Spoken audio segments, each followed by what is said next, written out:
Boa noite. Começa amanhã em Cancún, no México, a 16ª Conferência da ONU sobre Mudanças Climáticas. Quase 200 países vão estar reunidos para discutir o aquecimento global e tentar chegar a um acordo para reduzir a emissão de gases de efeito estufa. Mas o que é realidade e o que é mito no aquecimento global do planeta? Qual é o impacto da ação do homem, o impacto real, na temperatura da Terra? O que esperar do encontro de Cancún? Para responder a essas e outras questões, estamos recebendo no programa desta noite o climatologista Luiz Carlos Molion. Ele é professor de mudanças climáticas da Universidade Federal de Alagoas. E comigo aqui na bancada, os jornalistas Fernando Mitre e Antônio Teles. Só que antes de começar, nós vamos conhecer um pouco mais sobre o nosso convidado e sobre a expectativa para a COP16. Mais de 190 países se reúnem a partir de amanhã em Cancún, no México, para a 16ª Conferência da ONU sobre Mudança Climática. O principal objetivo do encontro é chegar a um acordo sobre a redução das emissões de gases de efeito estufa depois do fracasso da cúpula de Copenhague no ano passado. A expectativa, porém, é que apenas acordos genéricos sejam fechados durante o encontro, como o financiamento a iniciativas climáticas, a criação de um fundo verde para os países em desenvolvimento e a revisão das metas globais de controle de emissões. A adoção de um tratado climático definitivo de cumprimento obrigatório deve ficar para o encontro de Joanesburgo em 2011. Em relatório divulgado esta semana pelo Programa das Nações Unidas para o Meio Ambiente, cientistas afirmam ser impossível limitar o aquecimento do planeta apenas com as metas estabelecidas em Copenhague. Também nesta semana, a Organização Meteorológica Mundial, entidade ligada à ONU, anunciou que a concentração dos principais gases causadores do efeito estufa na atmosfera atingiu o nível mais alto desde os tempos pré-industriais. A teoria do aquecimento global, no entanto, não é consenso entre os especialistas. Pesquisador do clima há mais de 40 anos, Luiz Carlos Molion suspeita que haja manipulação dos dados sobre a temperatura terrestre. Professor de climatologia da Universidade Federal de Alagoas e representante da América do Sul na Organização Meteorológica Mundial, Molion garante que a ação do homem é incapaz de aumentar a temperatura da Terra. Pois é, o professor Molion, ele não concorda com nada disso que está sendo discutido lá em Cancún, não é isso, professor? Está correto, Panucci. O senhor é contra, o senhor inclusive acha que está acontecendo um esfriamento global? Perfeito. Os indicadores climáticos, particularmente o Sol, que é a nossa principal fonte de energia, está entrando no mínimo de atividade que ocorre a cada 100 anos. Cada 100 anos o Sol entra no mínimo de atividade e permanece durante 22, 24 anos produzindo menos energia. Produzindo menos energia, ele vai contribuir para um resfriamento global. E ao mesmo tempo, hoje a comunidade científica dispõe de mais de 3.200 boias à deriva nesses oceanos. E essas boias estão nos dizendo que nos últimos 8 anos os oceanos estão perdendo calor, os oceanos estão se esfriando, que é o outro grande controlador do clima global. Então, o Sol entrando num declínio de atividade e os oceanos perdendo calor, significa que para esses próximos 20, 22 anos, nós vamos mergulhar num resfriamento global, Mitri. Agora, não é aquela idade do gelo, né, e que a temperatura vai cair 10, 12 graus, não. Vai ser um resfriamento pequeno, mas nós vamos perceber isso nos invernos rigorosos, particularmente no hemisfério norte. Mas, professor, amanhã o senhor vai ouvir exatamente o contrário. Vai ser aberta a conferência de Cancún e o senhor vai ouvir o seguinte: o planeta está se aquecendo a cada momento, está ficando um perigo isso, e o planeta precisa reagir para poder se salvar.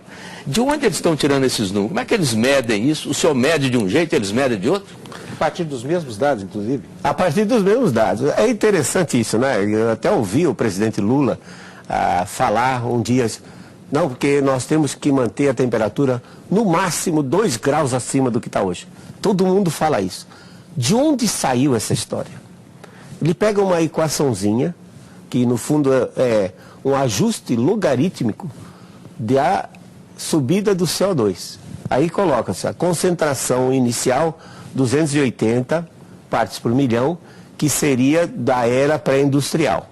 E a atual, 450. Então divide os 450 por 260, calcula um fatorzinho ali, e aí calcula um aumento de 2 graus na temperatura. Como se o clima fosse extremamente simples, né? Você simplesmente... Eu não entendi essa conta que o senhor fez, assim, acho que ninguém entendeu. Qual é a relação entre a concentração de CO2 e o aumento da temperatura da atmosfera? Não existe nenhuma. Na realidade, vai tudo na contramão. O CO2, ele não controla o clima global, nunca controlou. Nós temos registros de testemunhos de gelo, por exemplo, na Antártica, de 400 mil anos atrás, que mostram que a temperatura sobe antes, depois os oceanos se aquecem, e aí os oceanos liberam o gás carbônico. É como num refrigerante ou numa água com gás. Você, na hora que abre, a água está cheia de gás, quando está gelada.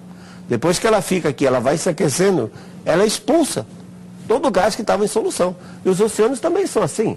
Quando eles estão frios, eles absorvem mais gás carbônico. Quando eles se aquecem, eles liberam mais. Então não existe nenhuma relação. É sempre na contramão. O maior aquecimento que ocorreu nesses últimos 100 anos foi entre 1925 e 1946. No término da Segunda Guerra, o homem lançava na atmosfera menos de 6% do carbono que lança hoje.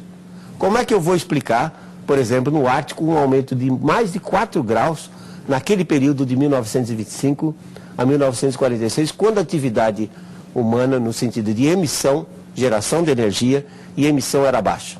E depois da guerra, em que houve uma intensificação na industrialização, né? Na indústria, e que praticamente aí começou uma globalização em função dos aliados terem tomado as indústrias dos alemães, dos japoneses e dos italianos, começaram a produzir mais, precisou mais energia elétrica, emitiram mais carbono e, no entanto, a temperatura de 1947, de 1947 até 76, baixou.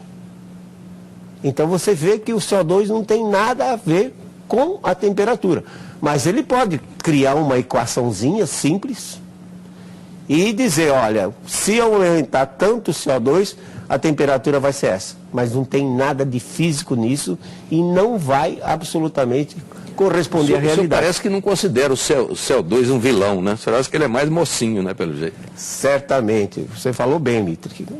O CO2 é o gás da vida. Ele não é um gás tóxico. Mas os meninos aprendem o contrário na escola, professor. De um lado, sim. É até conflitante para o garoto. Porque ele aprende que planta faz fotossíntese com CO2.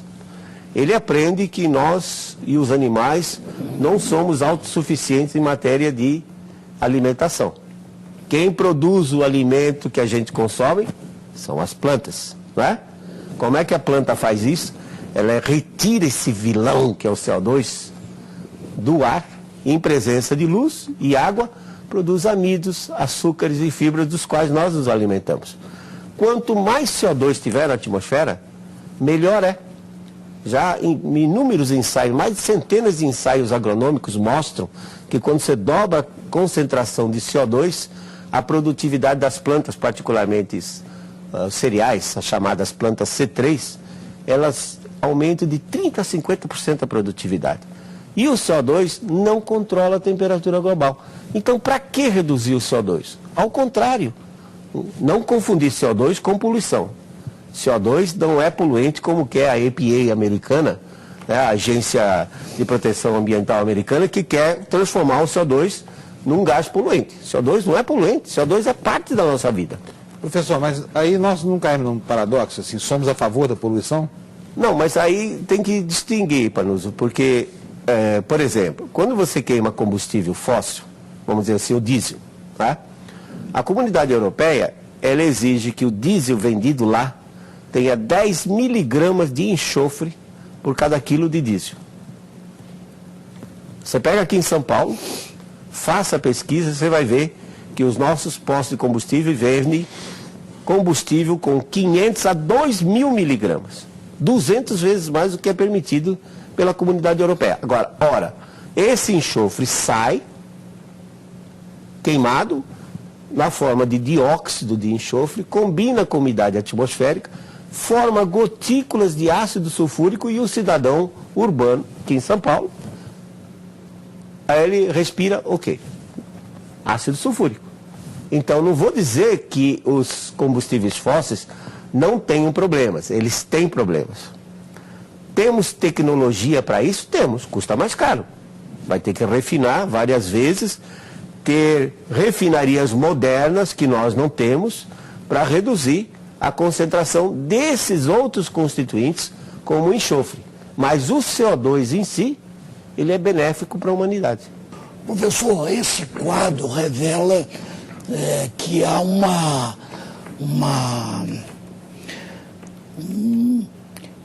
permanente manipulação de informações, de dados sobre isso, e evidentemente existe um propósito. Quer dizer, ninguém faz nenhum tipo de atividade tão global para nada. Por que os países ricos hoje aplicam tanto dinheiro nessa impostura, se é verdade o que o senhor está dizendo? Bom, Teles, a vantagem de ser velho, como eu disse, é que a gente já viu certas coisas acontecerem na vida. Nós temos um outro exemplo que ocorreu na década de 70 e 80, que foi a eliminação dos CFCs, dos compostos de clorofluorcarbono, que são gases utilizados em refrigeração, geladeira, ar-condicionado, porque os CFCs estariam destruindo a camada de ozônio. Também a receita foi exatamente igual ao aquecimento global. Criou-se o painel de tendência de ozônio, reuniram-se alguns cientistas do mundo para dar aquele ar, né, de que os resultados são científicos, comprovadamente científicos. Criou-se o protocolo de Montreal, em 1987. Hoje temos o protocolo de Kyoto, que vai estar em discussão agora a partir de amanhã. Criou-se lá em Cancún. Em Cancún é o protocolo de Kyoto que volta à discussão. Mas em Montreal, criou-se o protocolo de Montreal em 1987, que obrigava os países a eliminarem os CFCs. O gás da geladeira. O gás da geladeira. Qual era a culpa dos CFCs? Eles não pagavam mais royalties, direito de propriedade. Eram gases de domínio público. Mas, professor, Bom, com isso, deixa eu só terminar, Panils. Com isso, o que fizeram? Obrigaram os países a assinar o protocolo de Montreal. Na época, eu era Fernando Collor, que era o presidente, eu tinha acesso a Fernando Collor, enviei um fax para ele de 5 páginas explicando por que o Brasil não devia entrar nisso. O Brasil precisa de refrigeração a baixo custo. O Brasil acabou assinando. 2 anos depois encontramos com o nosso representante e, pressionado, ele confessou que foi uma exigência do FMI que o Brasil assinasse o protocolo de Montreal para poder renovar a dívida externa. Qual a preocupação ambiental aí, Teles? Totalmente econômica. Quem saiu ganhando com isso? 5 indústrias que detinham a patente. Mas tinha um discurso ambientalista por detrás, como tem agora. Tem agora. Mas o objetivo não é ambientalista. O objetivo, respondendo a sua pergunta, é o seguinte: já vimos isso na história antes, como se diz na gíria. Já vi esse filme antes. Quem saiu beneficiado? Os países ricos. Mas, professor, os CFCs não destruíam a camada de ozônio? De jeito nenhum, Panuso. Na realidade... Mas agora eu não entendo nada disso, eu sou leigo, mas assim, a gente lê todos os dias nos jornais que houve uma recuperação da camada de ozônio. Não houve. A camada de ozônio continua decrescendo, porque para a formação de ozônio você precisa de raios ultravioletas que vêm do Sol. E quando o Sol está ativo, como estava muito no início da década de 60, ele produz mais ultravioleta e a camada de ozônio fica mais espessa. A partir de lá, o Sol começou a entrar em declínio. Está chegando agora no mínimo, como eu disse, de 100 anos, e produzindo menos ultravioleta, e a camada de ozônio continua diminuindo, e os CFCs foram eliminados. Quem foi que ganhou com isso? Basta dizer, a DuPont, que tem sede no Canadá, mas produz aqui no Brasil, faturava no mundo 2,5 bilhões de dólares com os CFCs. Com os substitutos passou a faturar 30 bilhões de dólares.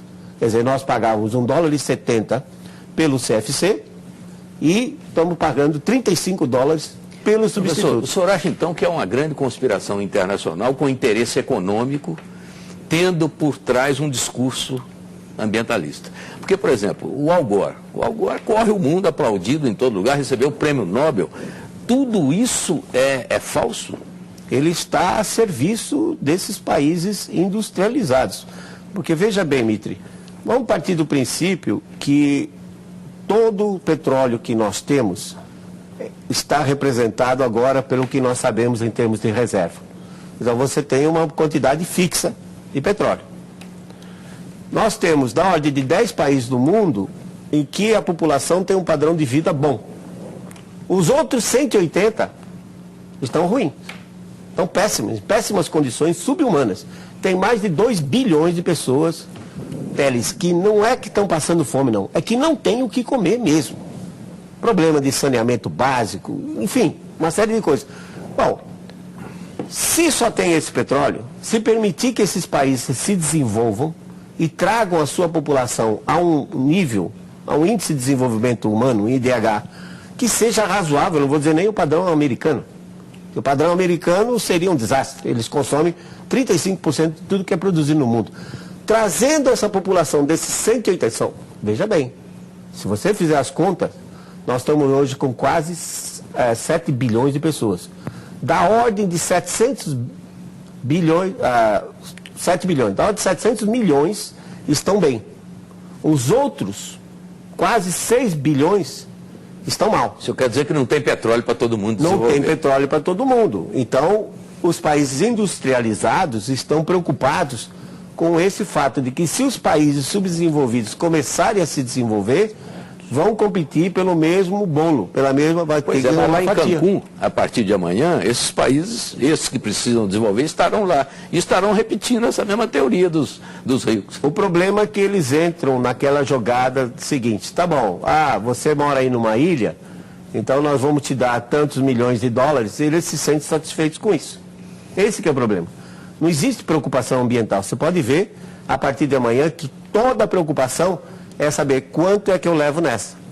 Eu resumiria esse negócio de aquecimento global, essa farsa de aquecimento global, com uma frase só: segurança energética dos países industrializados. O que é Japão? O que é Inglaterra? Alemanha? São todos países que não têm recursos naturais, não têm recursos energéticos. Se a Rússia resolver fechar a torneira do gás que vai para a Alemanha, desmorona, tá? Agora, professor, não há uma estrutura de inteligência no mundo localizada nas grandes universidades que são capazes de se juntar a essa campanha para denunciar que tudo isso sobre aquecimento é uma impostura? Por que isso não acontece? Está acontecendo, Teles, mas é muito lento, porque a propaganda a favor do aquecimento global, ela, na realidade, ela é muito maior. Mas, ela por exemplo, paga para desenvolver a tese de que o aquecimento é nocivo.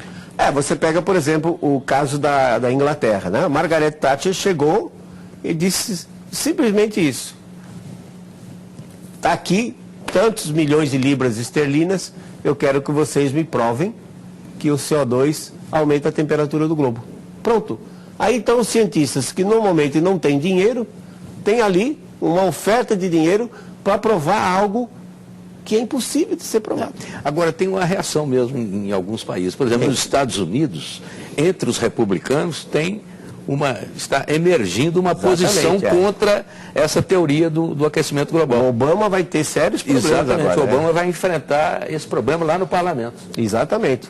Mas já tem um movimento já com mais de 30 mil assinaturas, né, de cientistas renomados, mostrando a farsa desse aquecimento e mostrando que os interesses por detrás são econômicos, não tem nada a ver com o ambiente e muito menos em, por exemplo, eliminar ou pelo menos minimizar a miséria humana, a desigualdade social que existe no mundo. Voltamos com o Canal Livre, que essa noite recebe o climatologista Luiz Carlos Molion, professor polêmico, o cientista que representa a América do Sul na Conferência do Clima. Professor, que, aliás, eu preciso dizer para quem está ligando a televisão agora que ele é contra essa história de aquecimento global. Ele diz que o mundo está passando por um processo de esfriamento, resfriamento global. Professor, no segmento anterior, o senhor nominou a empresa DuPont e outras multinacionais mundiais, né, que teriam ganhado com a erradicação dos CFCs. A quem é que interessa? Eu queria que o senhor desse nome aos bois também. A quem é que interessa a falácia, que é como o senhor classifica essa história do aquecimento global? Aí eu diria que já é mais generalizado. Vamos dizer, eu diria que a eliminação dos CFCs sob a desculpa de que eles destruíam a camada de ozônio foi um ensaio para depois entrar com essa agora que é o aquecimento global. Aí o interesse realmente continua sendo dos países industrializados, como foi dito aqui, provocado pelo Mitre, que se nós temos um bolo só, aliás, tem um detalhe só de passagem, acredita-se que o petróleo seja de origem fóssil, mas os russos têm uma teoria que já vem desde os anos 50, que hidrocarboneto simples, como propano, butano, esse gás que a gente usa em casa para cozinhar, né, o do botijão, devido à alta pressão que eles se encontram no interior da Terra, ou próximo da superfície, da crosta terrestre, eles poderiam ser sintetizados e produzir petróleo continuamente. Então, se essa teoria da sintetização de petróleo a partir de hidrocarboneto simples for válida, talvez a gente não tenha um problema de crise energética. Como eu disse, essa síntese seria obtida de que forma? Devido à alta pressão das placas tectônicas, que são placas com milhares de toneladas e ao mesmo tempo na interface entre o magma, que é essa região do interior da Terra aquecida, 1.200 graus centígrados. A gente vive num planeta e que na realidade é uma casquinha pequenininha em volta de uma bola de fogo, né? Que se solidificou ao longo do tempo. Relativamente falando, a litosfera ou a crosta terrestre, relativamente falando, a casca do ovo é mais grossa com relação ao ovo do que a litosfera com relação ao nosso planeta. Então a gente vive numa camadinha muito fininha e embaixo você tem o magma, que é esse que sai como lava na forma dos vulcões, que é rocha derretida. Então a pressão dessas placas em cima do magma, esses gases seriam sintetizados e os russos dizem que tiram petróleo de 10 a 12 quilômetros de profundidade. Esse petróleo, como não é de origem fóssil, eu vou dizer, chamado de sintetizado. Então nós não temos certeza se realmente existe, porque a União Soviética ao longo do tempo sempre ficou fechada. Mas o fato é que os russos são uma potência em matéria de energia, gás natural e tudo mais. É uma hipótese. Então, uma hipótese que pode ser estudada com mais detalhes. Porque ninguém saberia dizer hoje, desafio qualquer pessoa no mundo a dizer que nós já passamos o pico de extração de petróleo. Né? Que hoje tem muito pouco, que já consumimos 60%, como às vezes dizem, do petróleo que está aí. Ninguém sabe. Descobriram agora o pré-sal em Santos. Mas tem também uma outra questão, quer dizer, a era do petróleo pode até ser superada antes de acabar o petróleo. Mas, como se diz, a era da pedra lascada não acabou por falta de pedra. Tudo bem, Mitre, mas esse é o grande problema dos países industrializados. Porque se a quantidade de petróleo que é conhecida hoje for fixa e levar 300, 400 milhões de anos para se renovar, então eu não vou querer que os outros se desenvolvam. Eu vou guardar esse petróleo para mim. Mas, professor, o senhor quando diz que o planeta está passando por uma fase de resfriamento, ao contrário do aquecimento, o aquecimento é colocado como um grande fantasma no nosso horizonte. E o senhor, ao falar em resfriamento, parece que o senhor está trazendo uma boa notícia, mas não é bem isso. O resfriamento também traz os seus problemas para a humanidade e para o planeta. Eu queria que o senhor explicasse isso. Mitre, o resfriamento é muito pior. Então, se nós traz é uma má notícia, não é uma boa notícia. Infelizmente é má notícia. Se São Pedro me desse aí uma chave e dissesse assim, professor Molion, o senhor pode virar para o aquecimento, para o resfriamento, Eu preferia colocar no aquecimento, porque a história mostra, nesses últimos 10 mil anos, que toda vez que aqueceu, Teles, as civilizações floresceram. Egípcios, babilônios, assírios, depois o Império Romano, foi com um período quente. Mais recentemente, os vikings, 800 depois de Cristo a 1200 depois de Cristo, saíram da Escandinávia e colonizaram a Groenlândia, Mitre. A Groenlândia, chamado Groenlândia, significa terra verde. E hoje é um bloco de gelo. Por que é chamado terra verde? Porque os vikings encontraram vegetação e praticaram agricultura não muito tempo atrás, há 1000 anos atrás. Resfriando é muito ruim para a humanidade. Vamos pegar um exemplo nosso aqui, para não ir bem longe, nosso. Houve um resfriamento global semelhante a esse que nós estamos esperando que aconteça até o ano 2030, 2032, entre 1947 e 1976. Foi muito ruim para o Brasil. Basta dizer para você que a frequência de geadas foi tão grande que erradicou o cultivo do café no oeste do Paraná. Acabou com o cultivo do café no Paraná. Por outro lado, teve um resultado bastante interessante. Uma redistribuição demográfica. Porque aí os gaúchos, os catarinenses, os paranaenses pegaram o seu dinheirinho das terras que venderam lá e foram para o centro-oeste, Mato Grosso, Tocantins, e transformaram o centro-oeste hoje no maior produtor de grão do mundo. Tem o efeito negativo, mas felizmente para nós do Brasil, literalmente nós temos para onde correr. Ou seja, se esfriar no sul, como eu espero que ocorra agora no norte da Argentina, ou Argentina como um todo, Paraguai e o sul do Brasil, vão passar novamente por invernos rigorosos, até o ano 2030, 2032. Espera-se que não se estenda mais do que isso. A Europa vai passar por invernos rigorosos. Inglaterra, a Europa como um todo, a Rússia e a China, nós estamos vendo já nesses últimos 10 anos. Professor, há um histórico de idades de gelo pela qual o mundo passou. Há, opostamente, um histórico de alguns períodos de altíssimas temperaturas? Existe. Muito bem lembrado, Teles.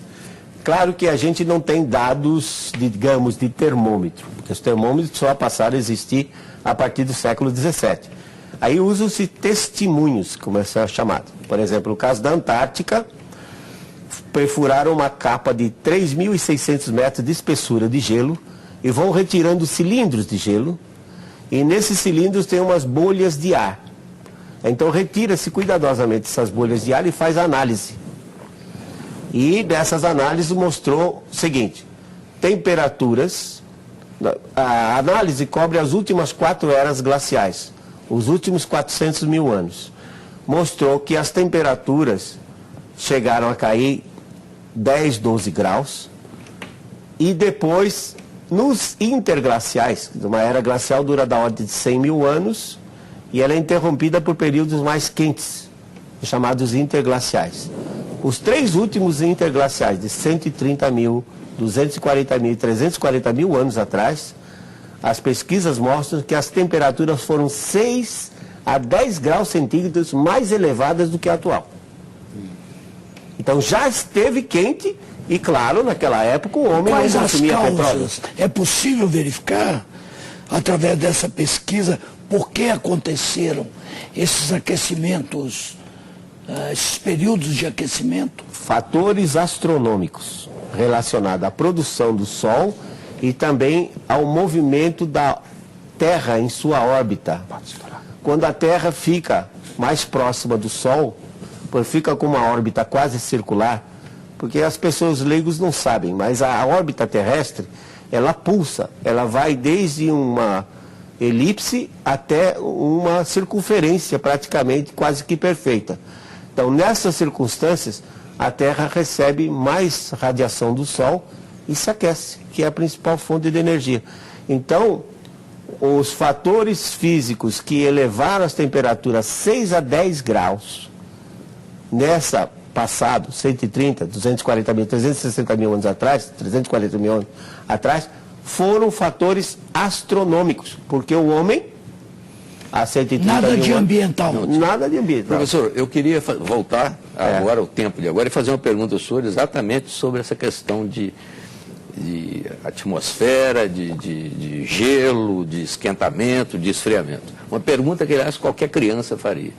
O senhor olha as geleiras no mundo inteiro, elas estão diminuindo, elas estão se dissolvendo. O senhor não vai me dizer que está ficando mais frio o oceano. Se o gelo está derretendo, é porque está ficando mais quente. Muito bem. Isso é que aparece nesses vídeos, né, que estão aí na internet, que mostram o gelo do Ártico. Rapaz, isso é uma verdadeira... Quer dizer, o efeito físico em si não tem nada a ver com a temperatura do ar. É interessante. Num iceberg, porque o gelo é flutuante, no caso do Ártico. Um iceberg, 10% fica fora da água, todo mundo sabe disso. E 90% dentro. Os 90% que estão dentro deslocam o volume que já vai ocupar quando o bloco todo derreter. Assim, quando o bloco de gelo derrete, não há aumento de nível do mar. Você pode fazer o experimento, pegar o copo, encher até a boca, colocar um cubo de gelo, no momento que você colocar, vai derramar um pouco de água, porque ele vai afundar 90% do seu volume, mas depois que ele derreter, não cai nenhuma gota fora. Então, o que acontece? Nós passamos por um período, a partir de 95, 96, em que as correntes marinhas começaram a levar mais água quente para o Ártico. Então, a água quente entra por debaixo da parte submersa e derrete um pouco dessa parte submersa. Devia ser 90%, passa a ser 85%, 80%. O resultado é que a parte submersa não tem condições de sustentar o peso da parte aérea. Aí o gelo colapsa, ele desmorona, pode ver nesses filmes, você vê que ele está desmoronando. Ele não está derretendo, você não vê a água escorrendo. Ele não está derretendo, ele está desmoronando. Porque mesmo num verão de lascar forte no Ártico, a temperatura nunca é superior a 20 graus negativos. O seu freezer trabalha com menos 18 e congela tudo o que precisa. Então, não é o ar, não é o aquecimento global que está fazendo aquele gelo desmoronar, e sim durante esse período em que estava levando mais água quente. Agora já está diminuindo. E daqui uns 4, 5 anos, se repetir o ciclo, vai passar a levar água mais fria e o gelo, que já se recuperou, diga-se de passagem, em 2007 chegou a uma redução de 2,7 milhões de quilômetros quadrados. Mas agora, já em junho de 2010, já estava recuperado. E a partir de agora ele vai continuar crescendo, porque as correntes oceânicas estão levando menos calor. Então é água quente e não ar quente. Canal Livre vai fazer mais uma paradinha, a gente volta daqui a pouco para continuar a conversa com o professor Molion. Até já. Estamos de volta para o último bloco do Canal Livre desta noite com o climatologista Luiz Carlos Molion. Teles, quer começar? Professor, a Conferência de Copenhague é considerada hoje um grande fracasso. Por que foi caracterizado esse fracasso? Então a chamada COP15, né, que foi a anterior em Copenhague, ela foi um fracasso total. O Brasil até tentou, na hora, juntar alguns países para amenizar a situação, mas não teve sucesso. O Brasil mesmo acabou se impondo metas de controle de emissão ridícula, que não precisava, porque ninguém, vamos dizer assim, entrou para isso. Ninguém exigiu que o Brasil se comportasse daquela maneira. Isso. O que eu acho que levou ao fracasso de Copenhague, e vai levar ao fracasso agora de Cancún também, não tenho dúvida, é que, primeiro, os países não gostam de que se imponham coisas. Existe a tal da soberania nacional, então não vou dizer para você, no seu país, o que você tem que fazer, né? Segundo, a China, por exemplo, não quer nem ouvir falar nisso. A China não está nem aí, né? Ela não quer nem saber. E ela comparece. Ela comparece, mas só que o discurso dela perante é uma coisa. Não, nós vamos fazer. Mas por detrás, ela está inaugurando 2 termoelétricas queimando carvão por semana. Inaugurando 2 termoelétricas. Então ela vai e faz um discurso bonito, em que ela está se alinhando com os outros países, mas por detrás ela continua tratando dos problemas dela. Que esse é o grande problema. Todo mundo tem resistência em lidar ou tratar de um problema que não é evidente. Eu vou dizer assim, o mundo vai aumentar em 5 graus a temperatura e o nível do mar vai subir de 6 metros. Quer dizer, não existe evidência disso. Então, mas o Al Gore falou isso. Ele falou, mas falar é fácil. Eu quero dizer, comprovar com dados. Aliás, não tem história. Eu que falava, porque antes do programa a gente estava conversando aqui, o senhor contou uma coisa super curiosa que eu queria que o senhor repetisse aqui para o nosso telespectador, sobre a história da mansão do Al Gore no litoral da Califórnia. Isso o telespectador pode entrar na internet e digitar a palavra Al Gore, seguida de Montecito com C, que é a região lá na Califórnia, e vai ver beira da praia. As fotos da mansão que o Al Gore comprou, gastou $9 milhões na crise, hein? Porque a mansão vale muito mais do que isso, à beira da praia, nível do mar. Quer dizer, um indivíduo que está realmente convencido que o mar vai subir de 6 metros, vai gastar 9 milhões numa casa à beira da praia. Quer dizer, pelo menos dá para a gente parar para pensar. Então, voltando a esse aspecto, Mitri, existe uma resistência muito grande de você tratar de assuntos, achar que certos assuntos são prioritários quando você não tem evidência nenhuma. Tá? Então, imposição de outros países em cima não funciona. Tratar de assuntos que são fantasmagóricos, como é o caso do aquecimento global. As empresas. Capitalismo é capitalismo. Capitalismo é assistencialismo. Tá? Capitalismo é feito para ganhar dinheiro. Então o cara não vai simplesmente modificar a maneira dele explorar a população simplesmente porque vai aumentar o nível do mar. Então podemos contar com mais um fracasso agora em Cancún. Certamente. E a China, como você mesmo mencionou, a China ela tem um discurso muito bonito pro lado de fora, porém lá dentro ela continua cuidando dos problemas dela. Professor, agora eu queria fazer outra pergunta singela. Pelo que o senhor fala, parece que a ação do homem pouco produz modificações no planeta. Então, isso significa que uma mobilização, uma conscientização da humanidade, uma campanha internacional a favor do meio ambiente, significa nada ou algo próximo de nada? Então, nós temos que separar 2 coisas: mudanças climáticas e conservação ambiental. Nós estamos falando numa variaçãozinha de meio grau para cima, meio grau para baixo. Como disse, isso não é nada. Numa era glacial, a diferença é de 10, 12 graus de temperatura. Nessas pequenas variações, friou meio grau, aumentou meio grau, a humanidade consegue tirar isso de letra. Então, aqueça ligeiramente ou resfrie ligeiramente, o problema ambiental continua. Ele é independente dessas mudanças climáticas. O homem tem uma grande capacidade de destruir seu clima, o seu ambiente, localmente. Mas se você fizer as contas, você vê, o planeta Terra tem 71% de oceanos, sobra 29% de continentes. Desses 29% de continentes, 15% é deserto e terras geladas, sobra 14%. Dos 14%, felizmente, 7% ainda estão cobertos com florestas tropicais e florestas boreais.